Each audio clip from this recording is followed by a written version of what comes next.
1793 France का revolution अपने चरम पर था। लोग राजा रानी के खून के प्यासे थे और ऐसे समय में एक शख्स ने अपनी पहचान, अपनी छवि और अपनी किस्मत को पूरी तरह से बदल दिया। यह आदमी था नेपोलियन बोनापार्ट, एक मामूली सैनिक जिसकी औकात बस हुक्म मानने की थी। लेकिन उसने इस गेम को समझ लिया। अगर तुम रियलिटी बदल नहीं सकते तो अपनी परसेप्शन बदल दो।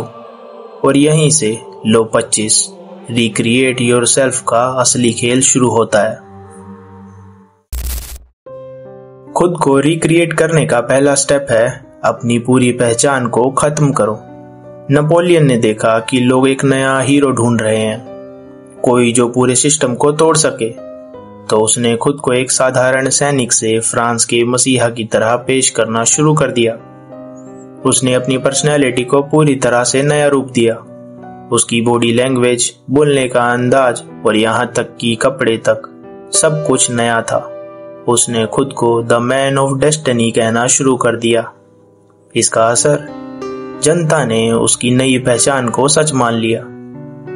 Reality doesn't matter, perception is everything. अब सवाल उठता है, तुम खुद को कैसे रिक्रिएट कर सकते हो? इसके लिए अपनी स्टोरी खुद लिखो, वरना दुनिया तुम्हारे लिए एक घिसा पिटा किरदार चुन लेगी। दुनिया तुम्हें वैसे ही देखेगी जैसा तुम खुद को पेश करोगे। अगर तुमने अपनी पहचान खुद नहीं गढ़ी तो लोग तुम्हें अपने हिसाब से एक तयशुदा ढांचे में फिट करने की कोशिश करेंगे। इस दुनिया में हर किसी को किसी न किसी श्रेणी में डालने की आदत होती है। कोई तुम्हें बस एक आम इंसान समझेगा, कोई तुम्हें सिर्फ तुम्हारे पहले परिचय तक सीमित रखेगा।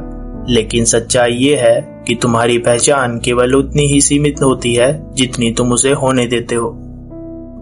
इसका बेहतरीन उदाहरण है आर्नोल्ड श्वार्ज़नेगर। एक समय पर वो सिर्फ एक बॉडी बिल्डर था, लेकिन उसने अपनी कहानी वहीं खत्म नहीं होने दी। उसने खुद को लगातार नए रूपों में ढाला। पहले एक्टर बना, फिर एक सफल पॉलिटिशियन। अगर वो सिर्फ एक जिम फ्रीक बनकर रह जाता तो क्या वो कभी गवर्नर बन पाता? नहीं, उसने खुद को बार बार नया रूप दिया और हर बार खुद को एक नए मुकाम पर पहुंचाया। इससे हमें यह सीखने को मिलता है कि तुम्हारी पहचान कभी भी स्थायी नहीं होती। तुम अपने आप को जितनी बार चाहो उतनी बार नया बना सकते हो। अगर तुम अपनी कहानी खुद नहीं लिखोगे तो दुनिया तुम्हारे लिए कोई घिसा पिटा किरदार चुन लेगी, एक ऐसा किरदार जिसमें शायद तुम्हारी असली काबिलियत कभी ना झलके। इसलिए अपनी पहचान खुद तय करो, खुद को नया बनाने से मत डरो और अपनी कहानी के लेखक खुद बनो। अपनी नई पहचान को लोगों के लिए एक जरूरी चीज बनाओ। सिर्फ खुद को बदलने से कुछ नहीं होगा।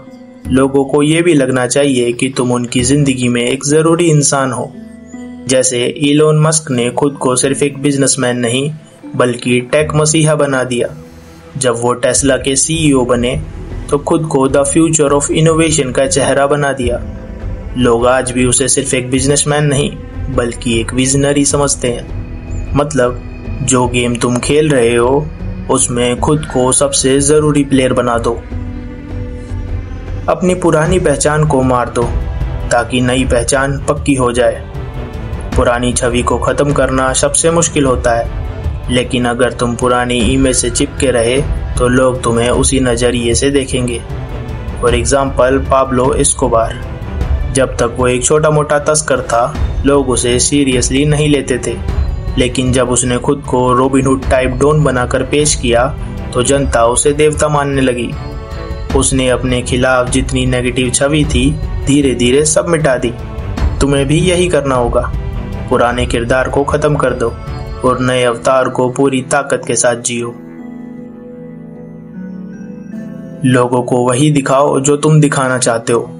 रिक्रिएटिंग योरसेल्फ का अल्टीमेट पावर मूव ये है कि तुम्हारी असली पहचान छुपी रहे और दुनिया तुम्हें वैसा देखे जैसा तुम चाहते हो।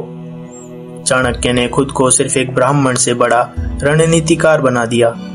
हिटलर ने खुद को सिर्फ एक नाकाम आर्टिस्ट से एक शक्तिशाली लीडर के रूप में स्थापित किया और स्टीव जॉब्स ने खुद को टेक जीनियस के रूप में पेश किया, जबकि असल में वो खुद को ज्यादा कुछ नहीं समझता था।